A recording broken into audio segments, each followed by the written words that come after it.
Hi everyone, my name is Aniris Perdomo, also known as the Crystal Bruja. For those of you who may not know, I am a professional tarot and oracle reader, a spiritual practitioner, but most importantly, I am a mother first. This is my intro, and I'm going to be telling you this every single time that we connect. Because I want you guys to understand that as a woman, as a mother, you can be multifaceted and still pursue your purpose. This is the reason why we are having these series, these episodes, to talk about motherhood and parenting and how beautiful, sacrificial, but amazing and rewarding it can be, and the journey that we experience, not only to bring our little bundles of joy earthside, but all the trials and tribulations that we deal with after we bring them to our side. Okay. I wanted to share my story because I've experienced both a hospital birth and a home birth. I've had 2 home births so far. We're going to leave it at that. I'm not trying to get pregnant again. And 1 hospital birth. Actually, episode number 1 was about my hospital birth with my daughter Sage. She is my eldest and she's 6 years old. We are going to be discussing in this episode all about my home birth with my second pregnancy, which is my son Ezra. He recently turned 3 and he is such an amazing little boy, and bringing him earthside was honestly one of the most therapeutic experiences I've ever had the chance of going through. I felt so proud of myself. My support system was amazing, and I had an unplanned, unassisted birth. For those of you who may not know, not only did I go unmedicated, but I had no type of medical intervention or help. That's right. No doctor, no midwife, just me, their father, my doula, and my little baby Sage. She was about 2.5, literally about to turn 3. And it was an amazing experience as I pushed my little baby earthside on all fours in our bathroom floor. So if you want to hear more about my home birth, I suggest that you continue listening on. Here we go. All right, first and foremost, I like to start my stories with a little bit of insight on how I came to find out that I was pregnant. I don't think I shared this in my first episode in regards to me passing out on the subway platform, but fun fact, I may or may not pass out when I'm pregnant in the beginning or early stages. With Sage, that happened, and with Ezra, that happened as well. That was how I found out that I was pregnant. Before I found that I was pregnant, me and his dad were going through some really, it was like one of the most trying times in our relationship. We not only were we new parents, but we were also new everything. Our relationship kind of torpedoed. We sped everything, and like within 3 months of dating, I found out I was pregnant with Sage, and that was something to get acclimated with as far as new parents and new relationship and first time living together with a new baby. It was a lot. So needless to say that when I found out I was pregnant with Ezra, it was a lot, and I literally had just left to Florida to kind of give us a space, like a break, and I'm not gonna lie, like I was contemplating whether I wanted to continue with our relationship or not. And I remember going out with my cousin. She was like, you know what, like, let's clear your head, let's go out. And I'm like, yeah, you know what, I deserve this. My mom's gonna stay with Sage. I'm no longer breastfeeding. I finally weaned Sage off like about 2.5 years in. I'm ready. I feel good. I look good. And I had some heels at the house. I had the appropriate dress. Like I was just literally feeling myself. So we went.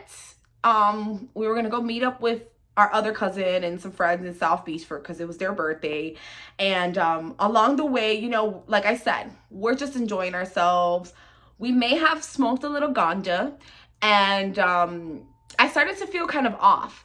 And I hadn't smoked like that in a long time, you know, being pregnant and then breastfeeding for a while. So I'm thinking maybe that's what it is. And plus, we're in Florida. It's hella humid.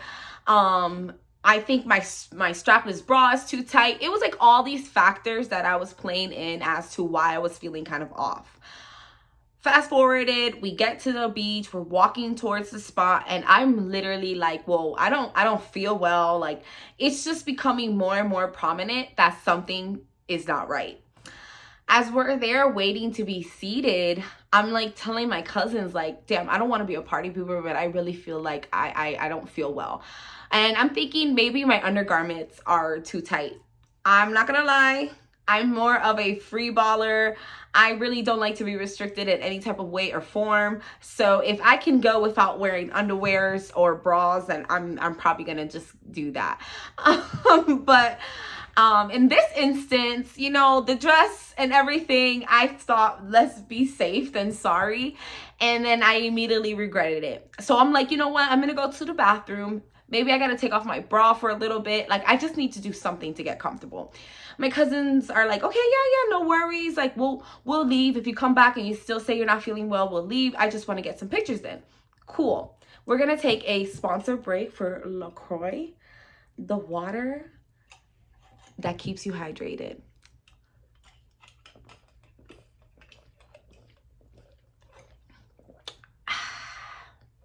Okay, we're not really sponsored by LaCroix, but wishful thinking because I love them. So, y'all, I couldn't even make it to the bathroom. Like, as soon as I walked about 4 or 5 feet away from them, I literally held onto the wall and I passed out. My cousin was like freaking out. She was like, a nurse. They called the ambulance, like all of these things. By the time the ambulance came back, I came to, but I'm like on the sidewalk in South Beach in the middle of a really busy ass restaurant. I'm over here taking off my strapless bra. I mean, I still have my dress on, but you know, girls, you know what I'm talking about, when you could just take your bra off from underneath your undergarment or your shirt or whatever. And I immediately feel better. Like, I start to feel like I can breathe again. And I'm like, oh, I feel good. So I'm thinking, yeah, it must have been the bra. It was a little too tight. Like, I forgot. Like, I may not be breastfeeding anymore, but I still got some jugs on me. So the bra was a no-go. Maybe it was too tight. So I'm like, you know, I'm feeling better. Then my cousins, we couldn't get a table with the people who were already there because they already been seated. We were late, by the way. So they all kind of decided, you know what, let's just go. This is not working out. So that's what we did. On the ride back, like, I needed the windows down because I still felt kind of car sick. I still just wasn't feeling myself. I went home, and then the next morning I woke up and it was just like 2 and 2 together. And I go to my mom and I'm like, because, you know, I'm in Florida. I'm like, I think I'm pregnant. I know it. I feel like I am. And she was like, you sure? I was like, yeah. And I kept getting these heart palpitations. So I said, you know what? I'm just going to go to the hospital. I'm not going to take a pregnancy test because I want to see too what's wrong with my heart and everything. I'm just going to go to the hospital. And this had started that night before. So I'm just like, maybe it wasn't my bra. Maybe I'm having all these questions of maybes. Let me just go and find out for sure. So I go to the hospital. They do a pee test, and then they found out that I was pregnant. And because of my heart palpitations, they do a sonogram or ultrasound, if I'm not mistaken, and they say I'm 10 weeks along. And I'm just like, 10 weeks? Like, what? I was like, oh my gosh, wait, that's 2 months and some change. I'm like damn near through my first trimester, and I'm just like, these heart palpitations. The doctor's like, you know what, it could be this and it could be that, but we won't know for sure until we get an MRI, but then that can be very damaging to the baby. You're still far along. It was just all the drama. So my mom was just like, she's a big worrier. She's like, no, to think about the baby. Oh my God.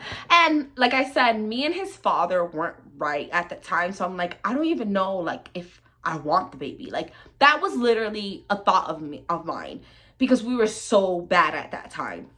And my mom was like, don't think like that. Just pray. Just, ask God, And I felt like shit even thinking that.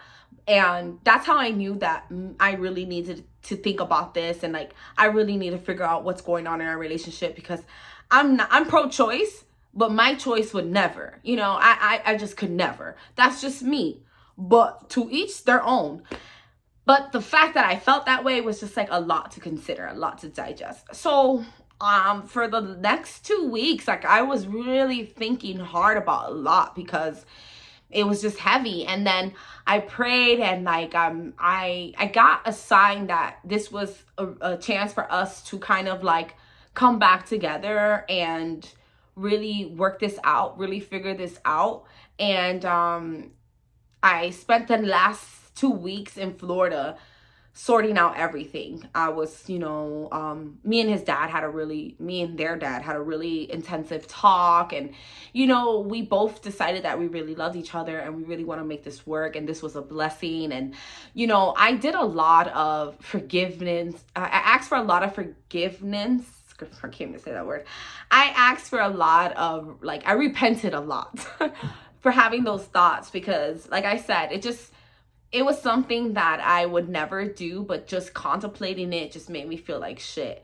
And it really put things in perspective. So I was still going to be staying at my parents' house for a couple of weeks. And those couple of weeks, I started going ham. I started researching insurance. I started making sure that my insurance was up to date. I started researching midwives. I started to look at both of the possibilities if I would do it in New York and if I would do it in Florida, because that was something we was also contemplating whether we were going to move to Florida. But with the time frame and everything, we had decided to stay 1 more year in New York. Because he had just gotten promoted full time and he was also doing a lot of gigs with his stunts work. So that was something that was very beneficial to the family. So I was like, you know what? Fine, we'll stay. So I switched my research to both, to just specifically New York. And one thing that I saw upon researching midwives in New York, it was like almost like a secret society. A lot of the Black and brown midwives that I were looking at were already booked. It was just like everybody had wanted them, and there weren't a lot of available from what I can see on like the website. I got a few directories from other Black and brown midwives who just weren't accepting new clients, and they were like, you can search them through here. But like researching online and everything, it was very hard. Like I said, it was like almost like I had to go through referrals. And I was very adamant about wanting someone who looked like me. And like, if I can really pick, I'm gonna pick someone who looks like me, because I wanted someone who understood me. After going through what I went through with Sage's gynecologist and their team, and understanding that they literally didn't even know who I was because my file not only was messed up, but just my gynecologist never delivered me. I wanted that personal connection from beginning to end. My obstetrician never delivered me. I met with Sage. Anyways, I wanted that personal connection from like beginning to end. So I just kept doing research, and I found this birthing center in Brooklyn that I really liked. But they were also limited in space. So how it works is, especially when it comes to like midwives and birthing center, they take a specific amount of clients like quarterly, or like monthly, depending on due dates. So they ask for your due date and they see how many clients they have within that time. Okay. And they see how many clients that they have within that time. And a lot of them were already packed. The birthing center only allowed for like 2 or 3 patients because of the space was very limited. So they already had people connected to rooms for Ezra's. He was supposed to be due in May, but he came in April instead. So they already had people in May. A lot of my midwives already had their clients for May as well. So I then saw this other space. It's called Nurse Space, but this was in like Westchester or in New York, which is like a little upstate. It's like an hour and 40 minutes away from where I lived in the Bronx. And this was on Metro Rail. We did not have a car at that time, so majority of my sessions I would have to be self-travel. Sometimes his mom would take us, but again, that's not guaranteed. And I started to think about like towards the end of my pregnancy when I have to travel more frequently. And a lot of the times I would be with Sage since I was a stay-at-home mom and I'm her primary care person. So I'm like, this is not gonna work, especially during the winter times and when it's raining. Like, I really want to be as comfortable as possible. So I kept doing research and then I had one midwife who I really liked, and unfortunately, she did not accept insurance. That was another thing. A lot of the midwives are out of insurance, so you have to pay out of pocket in hopes that you get reimbursed. Some of them do accept insurance, but some of them did not accept, a lot of them did not accept the insurance that I had. I had Medicaid at the time. So it was just like, I kept getting hit with roadblocks after roadblocks. It was very limited as to the options that I had. So I finally come in contact with a midwife that I really liked. She was in Brooklyn, Yen Chen, and she was from TLC Midwifery. And I looked at her Instagram, I researched her website, like I scanned everything, and I really, really enjoyed her. I contacted her and she actually answered, and we had like this initial discussion, and I was like just explaining everything that I was going through and what I went through and how I really, wanted to meet up, to have an interview to see if, we would be a good fit. And she was like, yeah, I have space for the time that you're supposed to be delivering. And I'm like, perfect. So that was the only interview that we did in person, because that was the only one available for our time that we were set to our due date. So it was kind of like, it worked out. She may have not been brown or black, but she's definitely a minority since she's Asian, right? And I'm like, I'm not gonna say as long as they're not white. Anyways, I'm not trying to be racist. This is just my personal experience, and from my personal experience, I've witnessed that Black and brown doctors treat Black and brown patients with more care and more interest and consideration. Disclaimer. So moving forward, I speak to their father and I let them know, and I show him everything. One thing about their father that I really, really love, like, he is very much your body, your choice. He's going to support me in everything that I want to do when it comes to my body. So as soon as we both were on board with the home birth, especially after we had Sage, his two younger sisters were born at home as well. So he has been introduced.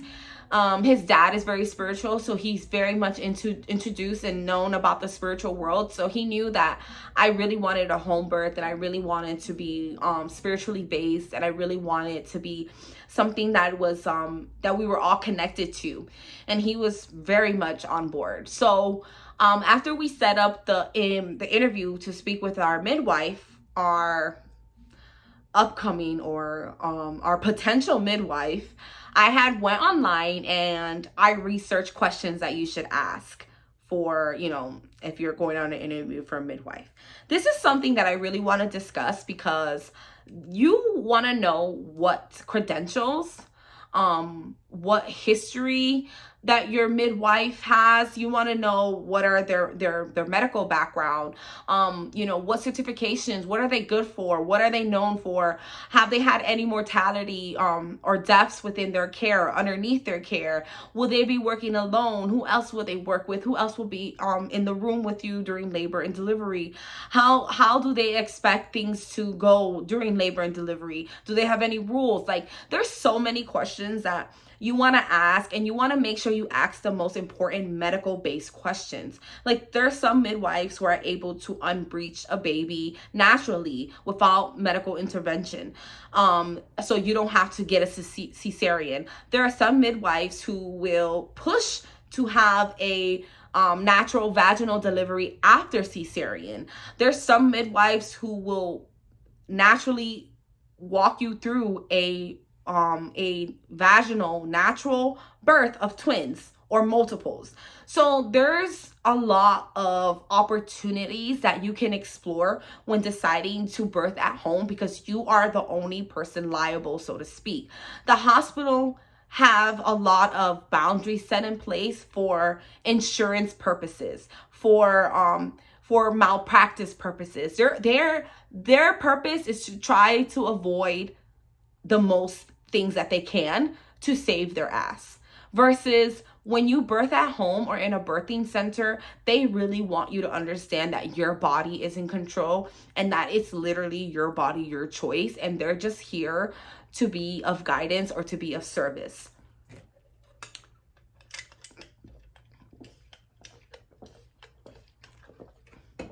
So I'm gonna like put the list of questions in a separate reel as well, but I'm gonna give you a few questions that we had asked when we went to go interview our midwife. So she's in Brooklyn, and it's about an hour away. It was about like 30, like 30, 45 minutes away from us by train. Now, this is questions you should ask your midwife while you're doing an interview.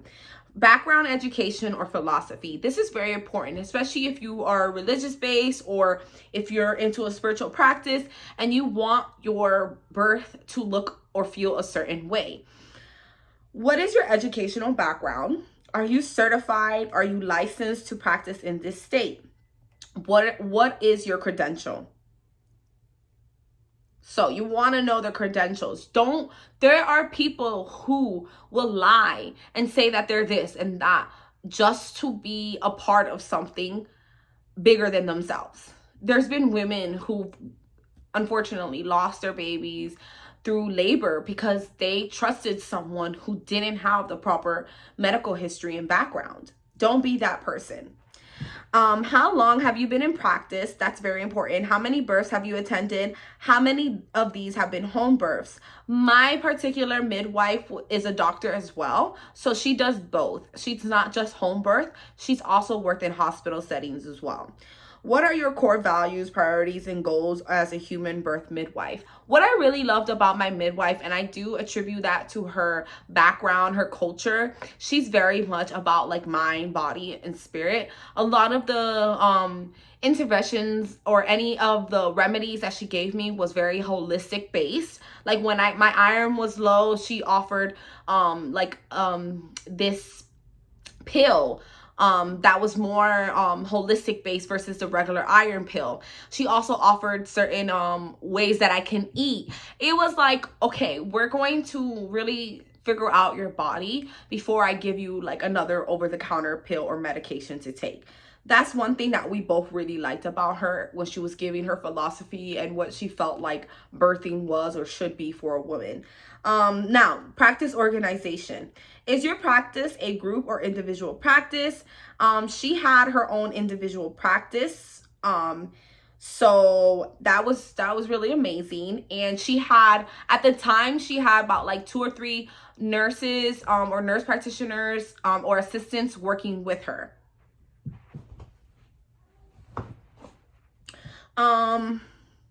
What doctors provide backup for situations beyond your scope or practice? How would I meet them? So this is something you want to ask. For instance, if something does not go as planned, you want to know that there's a backup or there's someone who you trust can take over if your midwife is unable to, or like this is just not in her scope, in her range. Now, this is a process.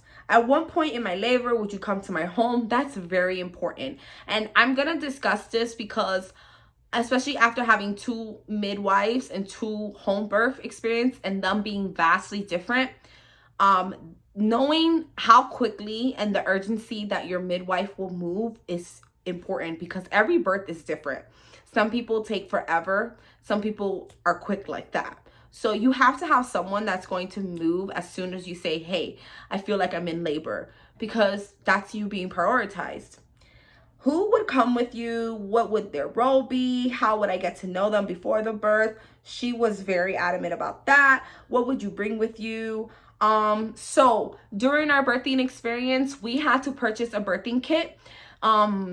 which was like pads, wee pads, nursing pads, had gauze, things like that that you use during the home birth. We had to buy towels, protections, like a protection blanket for the bed, like all these things. The midwife obviously brought her like medical kit.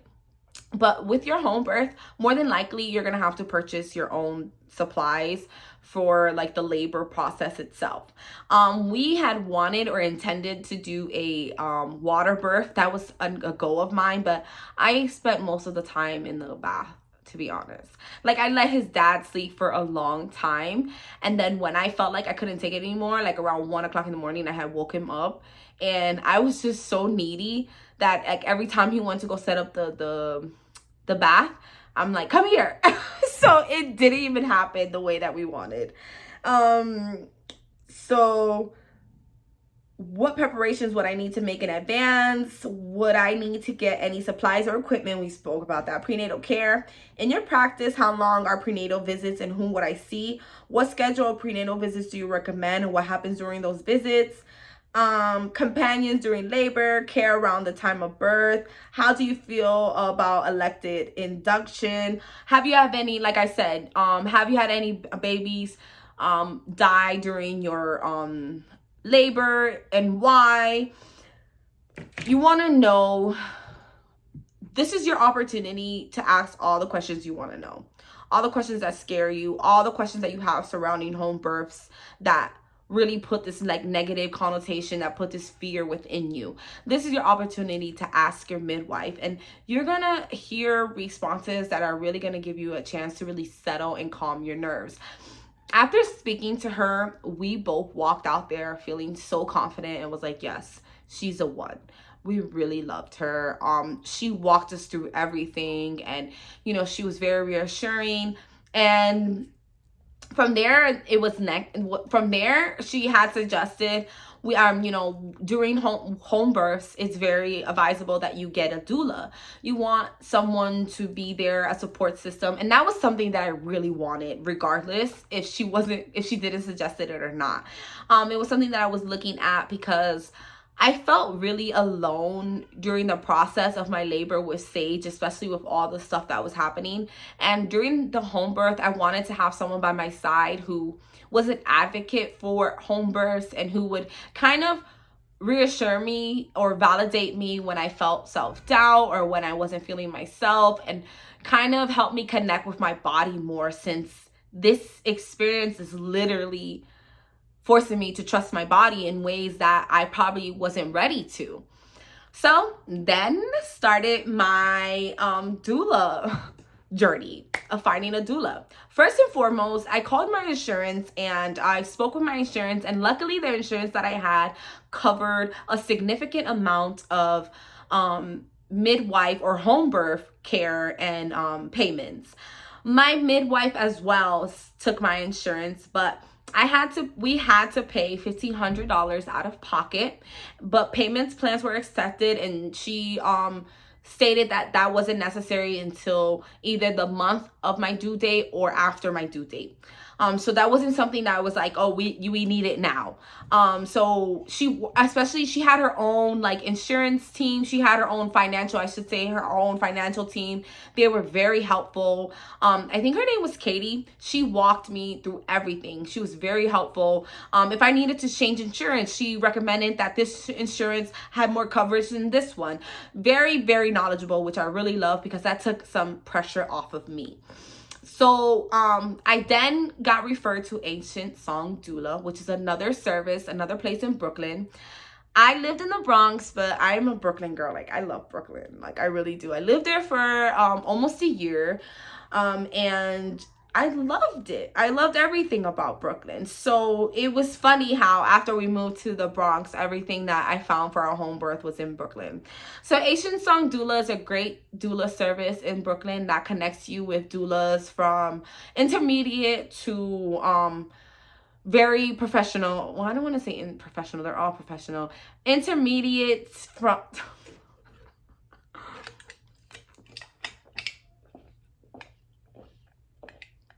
Okay, They connect you from doula. Okay, they connect you with doulas from intermediate to been in the service profession. Okay, so Asian Sun Doula is a great doula service that connects you with doulas of all walks on earth, okay? They connect you with doulas who've been in the game for years and doulas who are now like baby doulas, just fresh and coming in. I contacted them. They send you a survey, a questionnaire about like, what are you looking for? What's in your budget? What can you afford? And from there, they'll let you know within your budget, the doulas that they offer. Obviously, the higher the budget, the more in service your doula has been. We were rocking with a slim budget because I'm a stay-at-home mom and he was working full time, but daddy was paying all the bills. And my business was doing good, but it wasn't doing as great as it is now. It was doing really good, but I still didn't want to spend above my means if I didn't have to, because again, we had other things to account for. So we kept it within budget and we got a list of like doulas. We had first connected with Whitney, who was our original doula, and all Whitney had to say was that they offered aftercare services once the baby was born for not only our baby, but the little one as well. And me and their dad was like, oh, you're hired. We also really liked their energy and we just connected. Again, I was looking for everyone who kind of looked like me. And Whitney did. Beautiful Black doula serving the Bronx and Manhattan community. I really loved her energy. Just so many amazing things about them. Unfortunately, within the middle of our pregnancy, like right when COVID struck, they got stuck in North Carolina. So then they recommended Megan. Megan. They were like, I have two people that you can see. And we saw Megan first. And after we saw Megan, we're like, we don't want to see anyone. Megan came with crayons, a coloring book. She asked us, hey, do you have any kids? I said, yeah, we have our daughter Sage. And she was like, say no more. She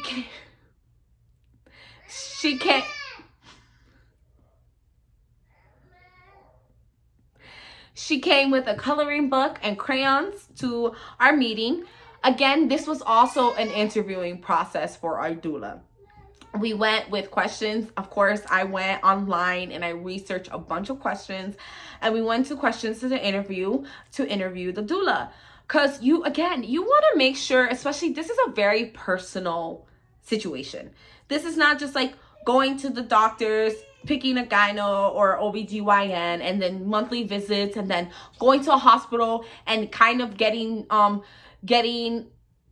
met with anybody who's on hand, because it's not always guaranteed that your OBGYN will be there. This is very personal from beginning to end. So you want to have these interviews to see the people that you're working with energy. You know, I'm an energy worker. I'm a practitioner when it comes to all of that. So I really wanted to be connected energetically with the people that I was working with. I wanted to feel comfortable. I wanted to feel seen. I wanted to feel heard. I most importantly wanted to feel prioritized. And Megan very much delivered that.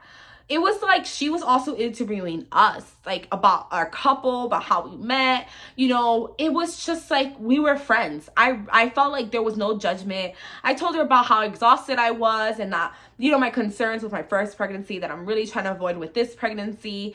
And, you know, she was just so supportive and reassuring and so sweet and beautiful. I literally speak her graces like all the time. Even after Ezra was born, it was just like, you would think Megan was the midwife. I was just always talking about her like, oh my God, Megan. You're gonna see when I talk about the birthing process about why I love her so much. But right now she's doing her master's. She's getting her degree for childcare. She's going to go back to doula. Like, I'm just really excited for her to be a fixture in the world for women, especially for maternity and child connected services, because she literally was just born to do that. Okay, enough about Megan. But so after we interviewed her, we were like, you know, we really like you. We want to continue this process. And she, so this again, I don't know if this was after COVID or before COVID, because I found I was like about 7 months pregnant when COVID restrictions happened. Okay. After that, I kind of, my pregnancy with Ezra was completely different with Sage. I could not hold anything down. I remember we went on the cruise when I was about, and I was pretty much small for the most part. And I feel like it's because I couldn't eat that much.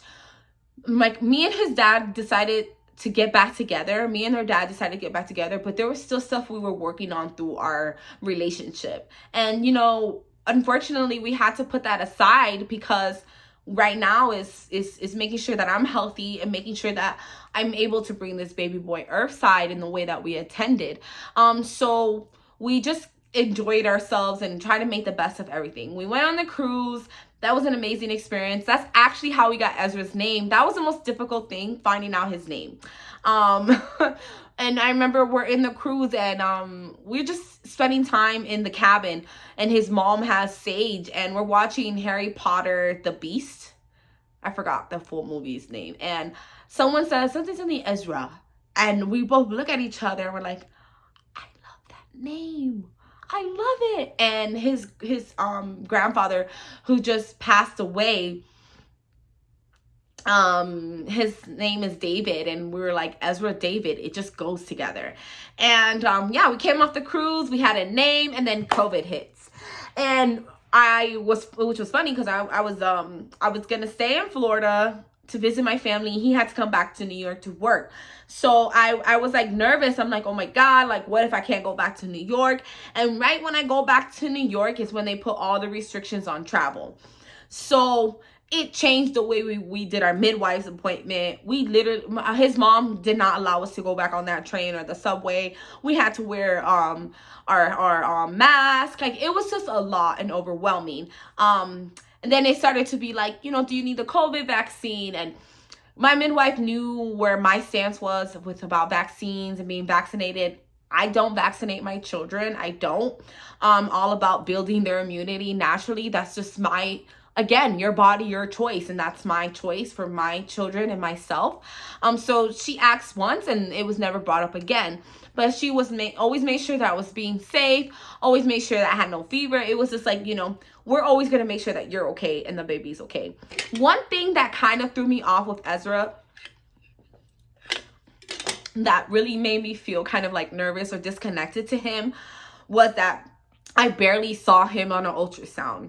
Because I saw Sage so heavily in my pregnancy because they thought that I had some rare sickness or disease, I thought that that's how the process was with every pregnancy, that you would see your baby multiple times and like sonograms and ultrasounds and stuff like that. But no. And it was even this point where I brought up to my midwife, I'm like, yo, I'm concerned. Like, I feel like I don't never get to see him. And she's like, well, you could schedule a 5D, I think that's what it was, a sonogram appointment, but that's going to come out of pocket because that's not something that's needed. You know, the medical insurance only takes care of that.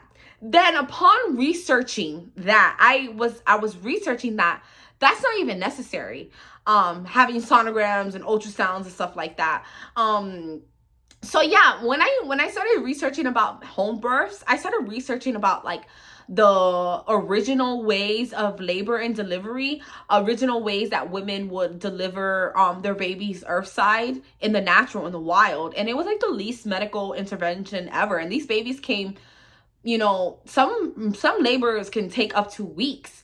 But these babies came healthy. They came when they were intended to. So that was my thing. Like, I really wanted my child to come when they were ready.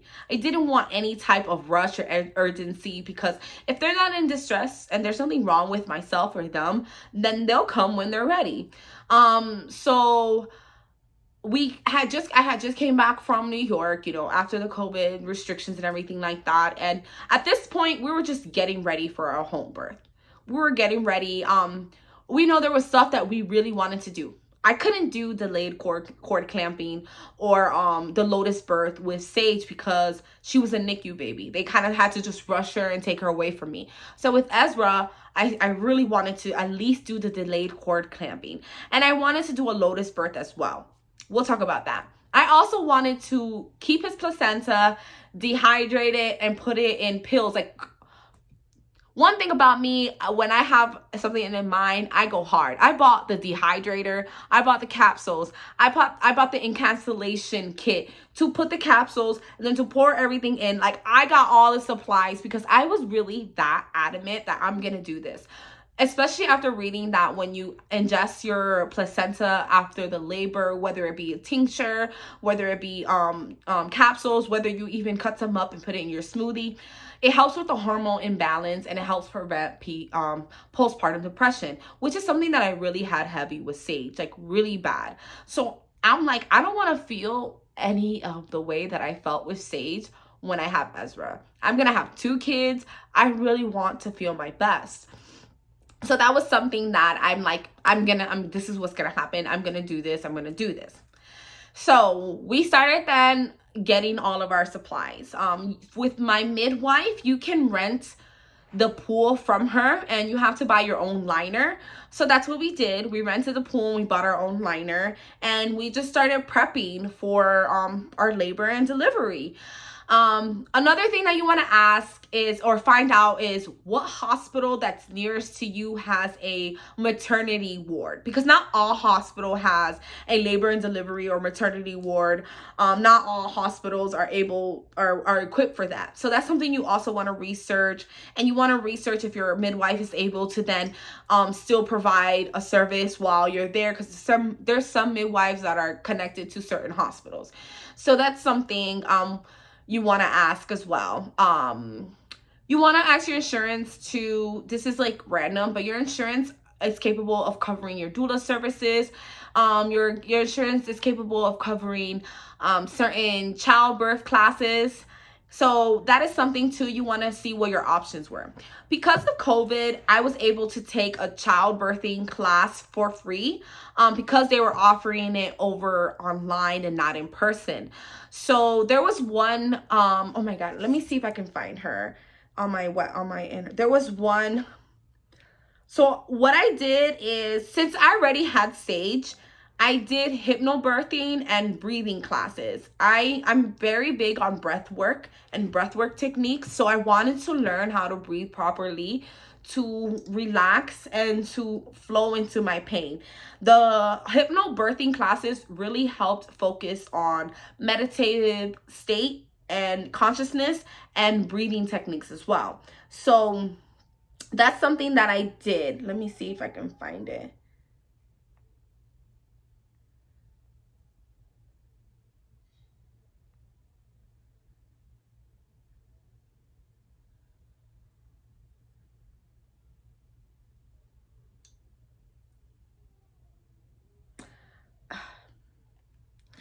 Okay, I'm gonna try to find it. Okay, so I took a hypnobirthing class online.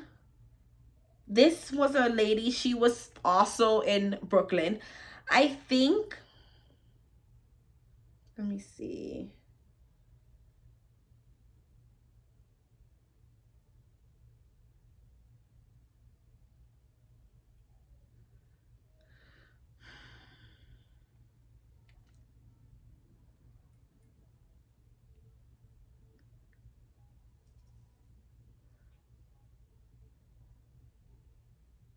Okay, her name is Sarah Kramer and it's Gentle Birthing. Let me see.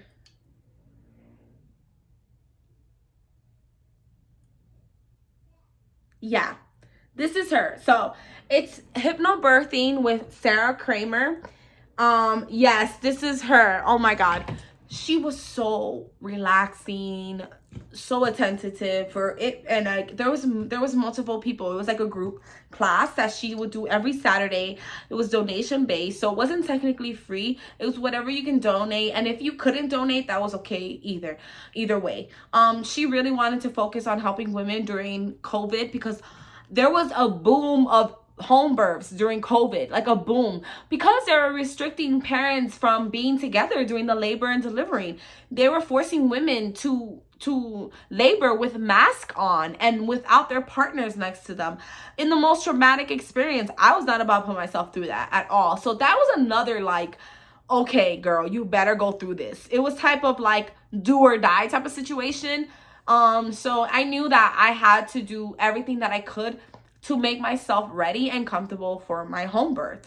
So I took her class for the last few weeks into my labor, and it was very, very helpful.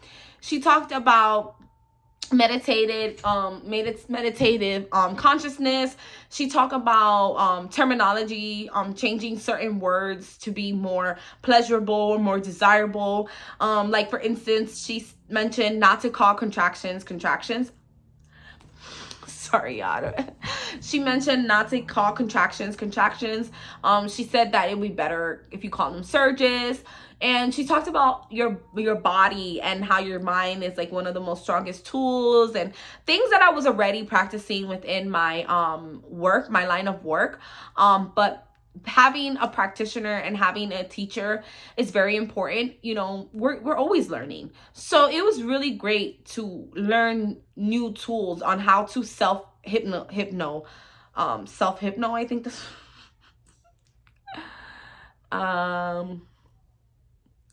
so it was great learning like new tools. So I, like, every Saturday, some classes Willie took with me, their dad. He was a part of it, so he could know like how to talk to me, like what to say. She then suggested putting words of affirmations or affirmations around your birthing space. One thing with home birth, these are gonna be my tips. First and foremost, research. Okay, you want to make sure that you're researching. Figure out everything. Just don't settle for what's in front of you. Do your research. Take all the classes that you can so you can feel comfortable. This is for you. That's one of my things. You want to make sure that you feel comfortable. So take all the classes you can. Take classes that are outside of the box, because you're going to really be leaning into your own body to do what it needs to do. One thing I learned during my hypno class, like honestly, my hypno birthing classes were super educational and knowledgeable. One thing I learned is about the human body and what the human body, especially the woman's human body, is designed to do. That labor is a natural process, and that surges are natural process pushing your baby to you through the birthing canal. And that's why it's very important to push and to relax through the surges so you can help your baby come through naturally earthside. So it was like a mind over matter, more so leaning into it so it's not painful. It can be like uncomfortable but not more so painful. And it worked. It really worked. Another tip is you want to create an ambiance. That's something that's very important, to allow your body to release serotonin and allow your body to naturally produce the hormones it needs to bring your baby forth earthside with the surges. If you're tense or in an uncomfortable state, it's going to take a while for your baby to come. You want to make sure that you're relaxed. You want to make sure that you're just trusting your body and going with the flow. So creating a proper ambiance, whether it be with dim lights, nice soothing music, whatever makes you feel comfortable, whatever makes you feel good. You know, it can be loud music, ratchet music, whatever, if that makes you feel good. For me personally, I thought I'll be in labor in the living room in our apartment in the Bronx. We only had one bedroom at the time, and it was us three, Sage, their dad, and me. And I was like, I thought we were going to have the birthing pool and everything. So I had put my affirmations all over the living room. I had written on little like white sheets of paper and a permanent marker, big words like affirmations. And it was like things like, I'm gonna post a picture when I post this video. It was things like your body is designed to do this, your body knows how to do this, you know, just flow through the discomfort. That's your baby coming to you, earth side. It was just like positive words of affirmations and encouragement. It was very beautiful. You want to also research different things that you can use. Like, I wasn't gonna have any type of pain medication, so I found out that frankincense acts like a really great muscle relaxer. And there's also different websites that offer tinctures that you can take before labor or during labor that help with contractions as well, or surges as well.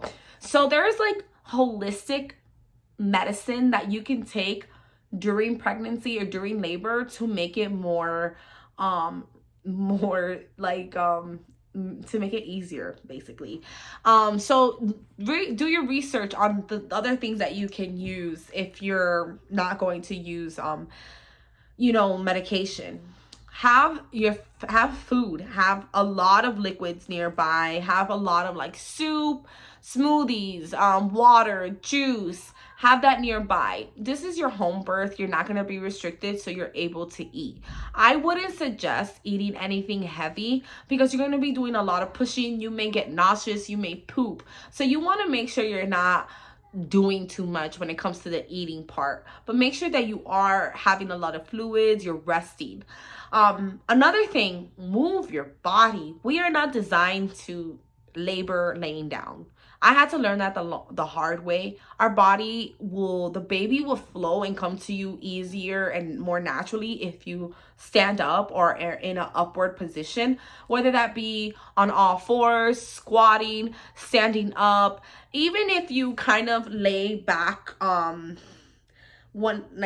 fully in an angle and have your legs up, that would help too. But like super laid down and things like that doesn't really work. So move your body as much as you can. That way you can allow the baby to come faster to you. So those are my advice off rip. Now let's get into the fun part, the labor part. So my midwife, right, towards the end, I spoke to her like weekly. She was asking me if I'm okay, like all these things. Now we are focused more so on we're about to give birth. We got the pool from her and we didn't set it up because we had a dog at the time, and we're like, we're not gonna set up the pool until like I'm ready, right? Ezra came early, first and foremost. I think his due date was like May 8th or something like that, or May 15th. I don't really remember because I know when he came. So things were great. Like, I have no complaints. Again, I felt for the most time until labor, I was prioritized. Anytime I had an issue, the response was quick and everything like that. That's why I was kind of confused to when I was actually in labor and I wasn't prioritized as to like what happened, So this is what happened. It was the night of April 27th. leading till the 28th. And around midnight, finally on April 28th, I started to get surges. I'm like, woo, this is, I'm feeling kind of like weird. I feel like I have my period. Obviously, I know I don't. I wake up their dad, or I try to wake up their dad. Another thing, he is not a morning person. Once he sleep. Don't bother him. Don't like nothing. So it was just like, you know what? I'm not about to fight with this man. I'll wake him up when I'm like screaming or it feels like it's too intense. So I'm doing my own thing. I go in the living room. I'm sitting there and I'm rubbing my lower back. I go in the bathroom. I turn on the shower. I'm sitting in the tub in the hot water. I feel good. And I get the frankincense oil and I started rubbing it on my lower back. And I also have crystals all over my bath. I have rose quartz, I have clear quartz, I have carnelian. I have crystals that are connected to maternity. I have malachite and the sacral energy, or divine feminine energy. I'm creating an ambiance. I had the lights off, I had candles, and I'm just like in the bath and just like going through my surges, rubbing my lower back with frankincense. And I get out and I'm like, okay, I can't take it anymore. I waked up their dad and I said, look, Willie, I think I'm in labor. Like, I already been up for like an hour. And he was like, oh my God, okay, let's call Dr. Yen. So I sit down in the living room with him, and he's like rubbing my lower back, and I call Dr. Yen. We have her on speaker, and I tell her, I said, hey, I feel like I'm in labor. And you can tell she's obviously asleep, right? I obviously woke her up, and she's just like, okay, what are the contractions? How far are they apart? I said, honestly, I'm not sure. Willie just woke up, so I'm gonna have him calculate it. She's like, okay, do that and call me when they seem to get closer so we know for sure. I said, okay. I call her after the contractions are like getting shorter and shorter and shorter. The surges are getting shorter and shorter. I call her again. She's like, okay, all right, well, I'm gonna start getting ready then. Just mind you, this is like around 2 o'clock, because I called her first like around 1:30. I called her again around 2. She's like, okay, I'm gonna start getting ready. Where does your midwife live? And I said, I think she lives in Manhattan. Like I recall she's telling me, I think it's Harlem or Manhattan. She's like, okay, call your midwife, so you guys won't be alone. She'll get there before me and I'll be on my way. I said, okay. I called Megan and she was like, all right, I'm on my way. Less than 20 minutes, we hear the doorbell, and I'm thinking it's the midwife because, you know, we've called her twice already. I opened the door and it's Megan. And I'm like, oh my God, Megan, it's you.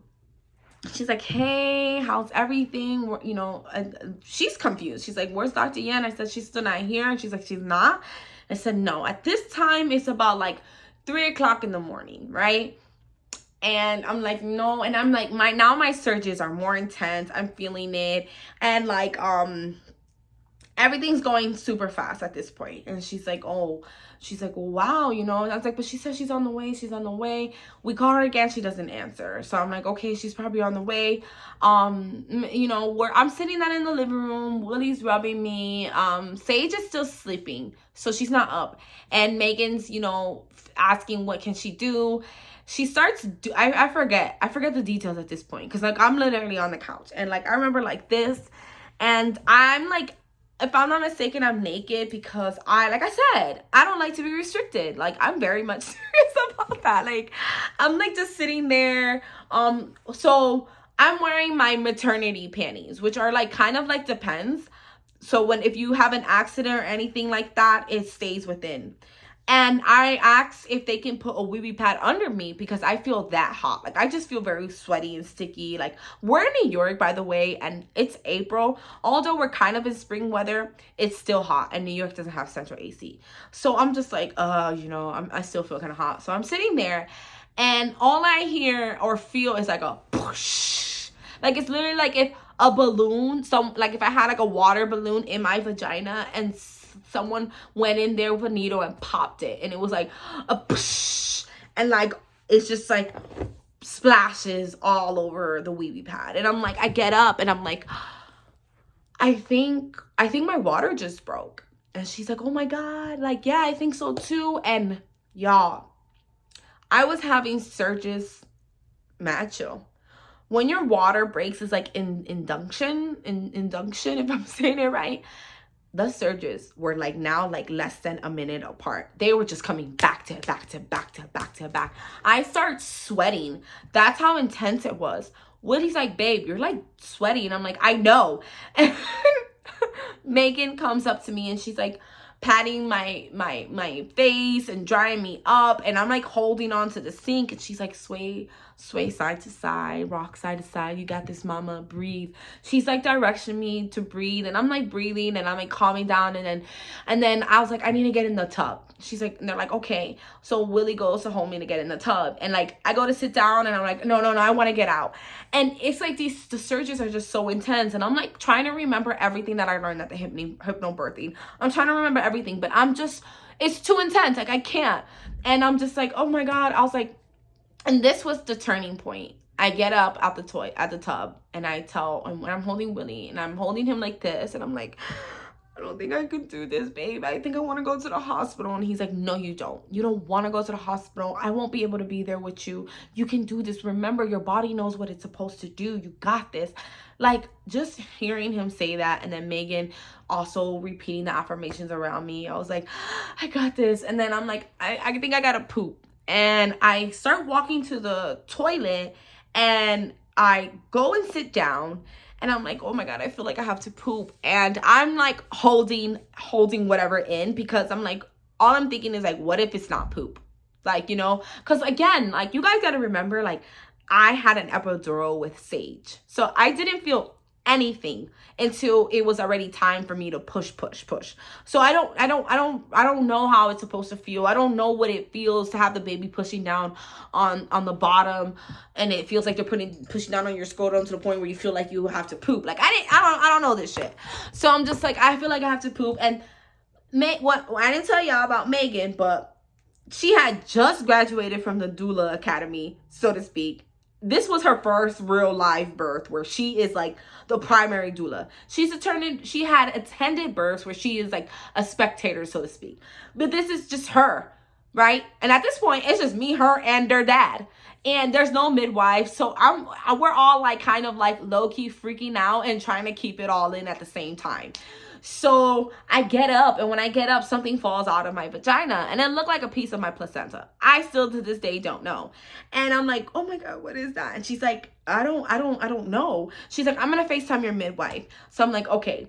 So when I get up, I then put my hand like at my vagina, like to feel like my cervix, you know, and I feel Ezra's head.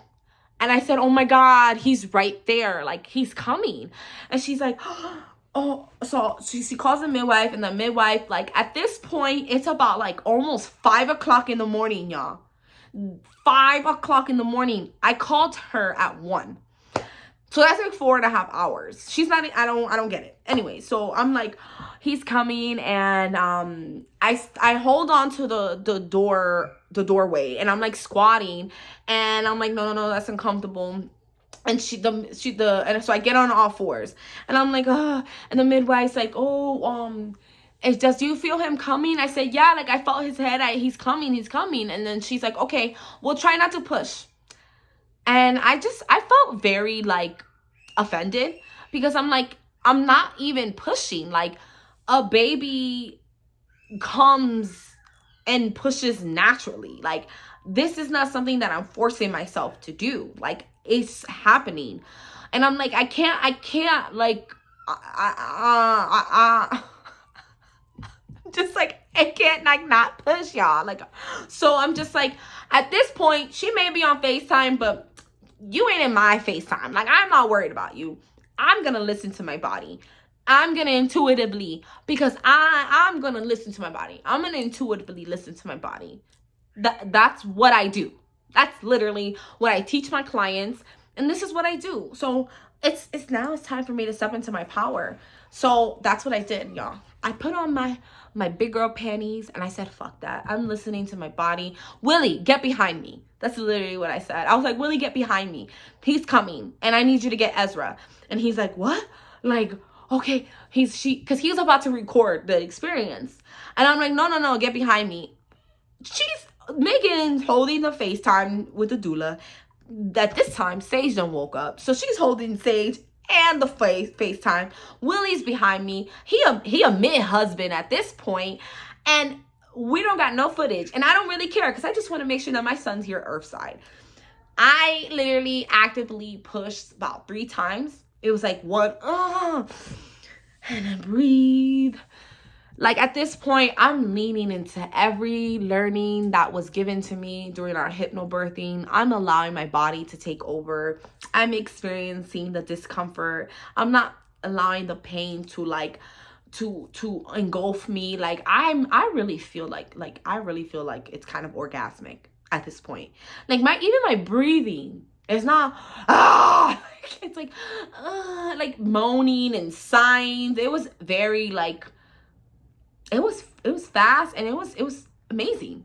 Like, honestly, after the third push, I literally feel him just go it's like a reverse suction, and it was like tight and then loose, and it was like, it was this amazing relief. Like I all my inhibitions, all of my fears, all of everything kind of just like came out of me at the same time. It was like when I pushed Ezra Earthside, I pushed out all of that trauma out of my yoni as well. It was just like, oh, hold up, I ain't finished. I got that trauma you was holding in your womb. It's here. We leaving it right here. And I turn around and Willie is holding our son. And this was not planned, but it was so divine. So divine. Him holding our son, like he's shaking and he's like, he's so beautiful. He's like, you did it, you did it. He's like, oh my God, he's so handsome. And I'm like, you delivered Ezra. And he's like, and he gives me him. Like, one thing we did with Sage was a lot of skin to skin. So we knew we wanted to do that with Ezra, like all of us. Sage was gonna do it, his dad was gonna do it, and I was gonna do it. I'm already naked. I only got my my labor panties on. Wait, no, I'm fully naked because hello, I just gave birth to him. So I'm holding him and like he feels so small. It's been such a long time since I held a baby and he felt so small. Like he felt smaller than Aura. I'm sorry, than Sage. And I just like I didn't want to hurt him, like, but like also me, I felt amazing. Like I felt like I had energy. I felt strong as fuck. Like, don't tell me nothing. Like, y'all better not tell me nothing. Okay? Oh, you hurt? Your back hurt? Well, try pushing out a baby without medicine. Like, that's how I felt. Like, I remember telling, like, my cousins when I was going to deliver Sage that I was going to do an unmedicated birth with no epidural, but at the hospital. And they were all like, oh, yeah, right. Like, good luck with that. That's not gonna happen. Like one specific set of cousins, because my other cousins were very, very much encouraging, very much encouraging, but that they were like discouraging, and I was just like, ew. And with Sage, even though I lasted 12 hours without any like epidural and everything, like I was still proud of myself. But I knew that I really wanted to do this for myself, especially after dealing with the symptoms that I had in the injection site after the epidural with Sage. So at this point, Ezra was born at 5:36, if I'm not mistaken, and our midwife still wasn't here. After calling her at 1 o'clock, 1:30, she still was not there. She came about 15 to 20 minutes after Ezra was born or delivered Earthside. And yeah, at this point, Megan was with Sage. Her and Sage were making my padsicles, which are like frozen pads for aftercare. What you do is you get like you can use these big old overnight pads and you soak them in witch hazel and then you freeze them. It's really great to heal the perineum. I always fuck up names. But it's a really great healing tool for after labor. So yeah, she comes in and honestly, I didn't process everything. I was kind of upset until aftercare with her was amazing. Like she had a tea ready for me to help with my contractions, to help with shrinking my uterus. She told me a massage of what to do. She helped me push out my placenta. She was so, I could imagine how she would have been bedside because of how she was when she helped me push my placenta. She was so calming, so sweet, so reassuring when I felt like I couldn't. She kept telling me you can do it and like giving me different positions on like how to be. And that was something I really dreaded because of like with Sage, they had to go like full forearm in to retrieve it. So she was very like amazing bedside afterwards. And I just felt like, damn, like if you were here, like I could just know that you would have been a great midwife, a great helper,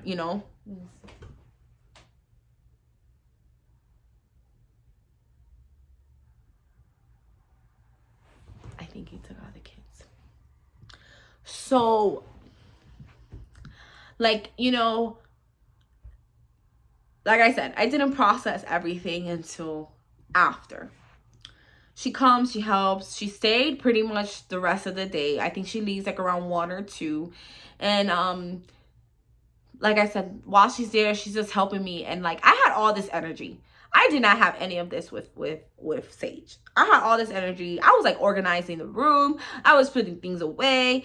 Willie had went to the store to go get me some Depends because she had suggested it. She was like, I really like those overnight pads, but I feel like Depends will be really good for you. So there was a lot of things that she had suggested. We did the delayed cord clamping.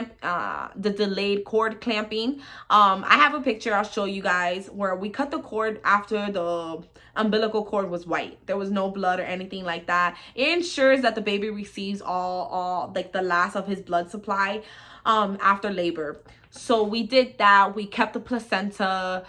We did a lot of skin to skin contact. I didn't get up for the rest of the day. Megan and Willie catered to me all through. My mom couldn't come to this labor like she did with Sage because unfortunately it was COVID. So there was a lot of restrictions. So that was like amazing. Like I said, aftercare, she was great. But it took me a while to realize that I was like neglected during my labor. That I wasn't prioritized, especially, and it really made me hurt because I'm like, damn, twice. Like I said, I love my birthing experience with Ezra. It was so empowering. It's what we needed as a family, especially me and his dad, with how he took care of me and how he just stepped into the role of being there, of, you know, making sure that me and Ezra was okay and taken care of, and like making sure, reassuring me and reaffirming me. We needed that to heal as a couple, as a family. I needed that to heal as a woman, as a mother, to really trust and believe in my body. Me and my body have gone through so much, from eating disorders, from hating it, from being big to getting small, to getting small, to getting big, from not wanting to get, there's so many things that I've been through as a person, as a woman, that being pregnant and going through labor was so healing for me this time around. I really embraced all of it and everything, and really dived into holistic ways to connect to my body, to heal my body, to nourish my body, and then to deliver my son earthside unassisted with just people who I really cared about and really had like my best interest in mind. Was very therapeutic, and it was exactly what I needed. Everything. It still doesn't take away from the fact that my midwife neglected me. My midwife did not prioritize me. It still doesn't take away from the fact that even though that I planned for a birthing outside of the hospital, there was still room for error. And that's something that I want to let people know, that a birth plan does not ensure that things are going to go perfectly. A hospital or home birth does not ensure that things are going to go perfectly or that things will go wrong. It all depends on what happens and how flexible you can be and how you adapt. But there's always opportunity for things to go astray. But you still have to keep your best interest in mind. And you have to, like I said, be flexible and adapt. I could have easily panicked and was like, no, I need to go to the hospital. I can't do this alone. But because I trusted my body and I did the research and I really, really understood the assignment and I had a great support system, I was able to deliver my son earthside, a healthy baby boy. I was able to deliver him earthside as a healthy woman, and it was an amazing experience. So Willie measured him, he weighed him, he cut his cord, Sage helped. Sage was very much involved. When I was pushing Ezra out, like I said, Megan was holding her at the time with the cell phone, and Sage was like, oh my god, yay, mommy pooped my baby brother out. For a long time she kept saying that I pooped Ezra out because she wasn't there. All she saw was him coming out from behind me. So for a long time she kept saying mommy pooped my baby brother out. So Megan entertained Sage after my labor, and she stayed for a few hours as well, and then she had to go. And after my labor, it was so different from Sage. Like, I like bounced back. Like within that week, I was already like on my feet. Not because I had to be, but by choice. Like, y'all, I have control issues and I'm working on it. I'm a Capricorn as well, so there's certain things that I have to do on my own. So that also taught me on how to allow myself to be taken care of. Willie really stepped up. With this time around, since he was full-time, he wasn't able to take paternity. Oh, no. He wasn't able to take paternity leave because he was already out for COVID.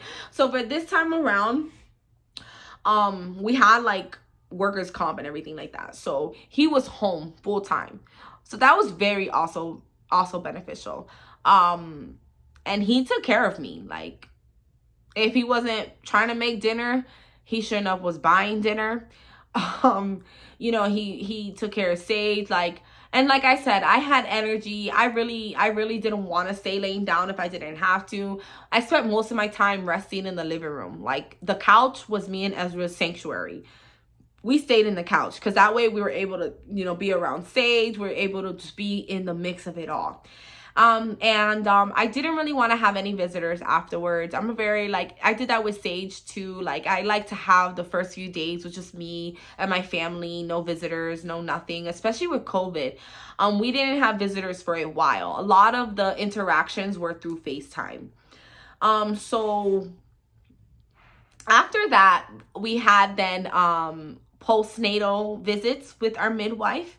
And, she would come check on Ezra, make sure he's okay. One thing with your midwife, if for a home birth, if your midwife doesn't do it or offer it, you have to make sure that you take your child either the day after to do a newborn screening at your local pediatrician or hospital. This way they check for their hearing, their sight, just to make sure that everything's okay. So that's something that we had to do with Ezra, which was really hard because of COVID. A lot of the doctors weren't accepting new patients. So it was difficult to find one, but we found an amazing pediatrician in Harlem. I think it was I forgot the name of them. We only went there twice, to be honest, because the restrictions started getting heavier and heavier. So that's basically my home birth experience with Ezra. We kept the placenta. Y'all, I honestly felt so good and so relaxed that I didn't even think about doing those damn placenta capsules. I really wanted to get it encapsulated, and I was not about to pay my midwife no $300 or something to do it because I had all the supplies. But like I said, I was feeling so good. To this day, I still have Ezra's placenta in the freezer, and I have Aura's as well. We are going to do a burial once Aura turns 2, because we are going to bury both of their placentas, and we're going to put a tree on top of it. So it's our way of giving back to Mother Earth after she gifted us our beautiful babies. So I'm excited about doing that. It's going to be a whole ceremony. So yeah, at this point, that is my home birth. I really wanted my home birth to be me. I really wanted my home birth to feel like I was being authentic and I was doing things that I wanted to do. I kept it very spiritual based. I kept it very holistic. But I also kept it, I have my days where I was just binge eating and, being lazy. There's a balance to everything. But at the end of the day, my mission was to deliver to deliver a healthy and thriving baby, and to be a healthy and thriving mama when I do so. Other things that I want to mention that I didn't mention, I went on a lot of walks prior to the COVID restriction to prep my body as well.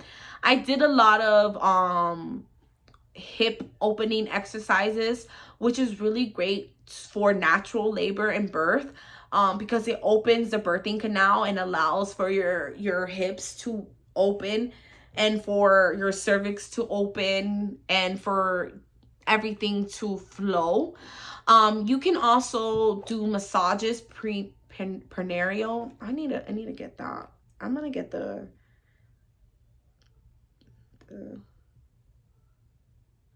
I'm gonna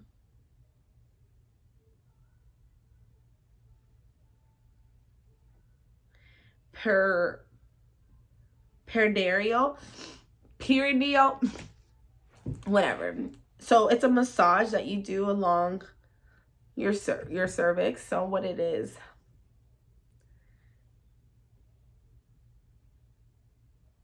so it's a perineal massage, and it aims to stretch the perineal tissues to make it ready for birth.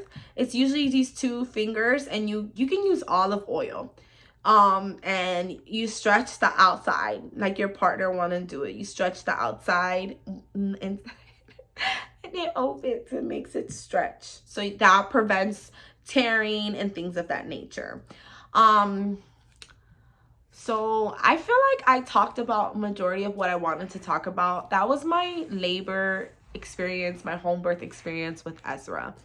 We didn't end up using the pool, so she didn't charge us for the rental for that.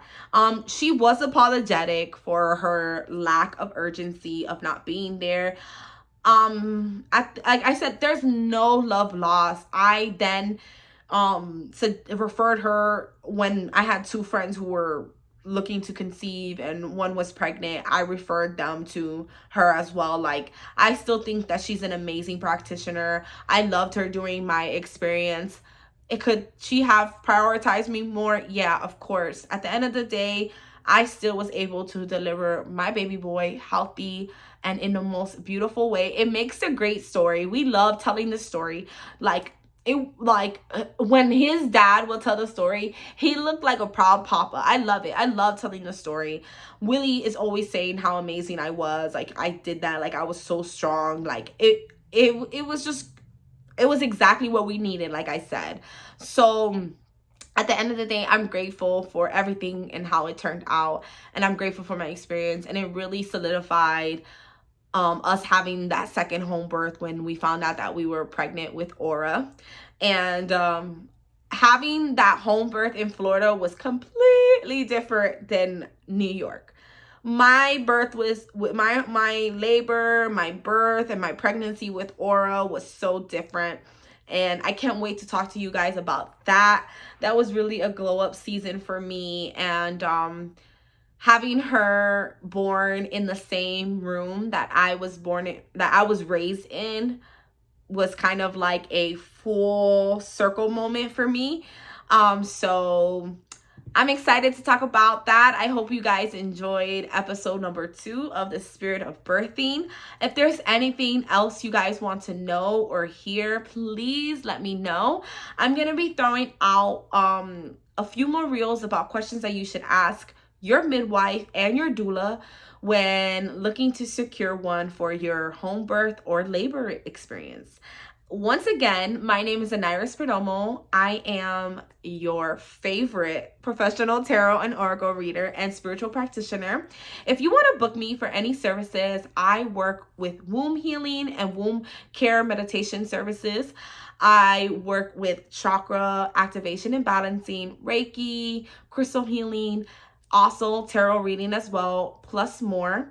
You can book me using my website at thecrystalbruja.com. You can go to my email, thecrystalbruja@gmail.com, or follow me at any social platforms with the same handle, The Crystal Bruja.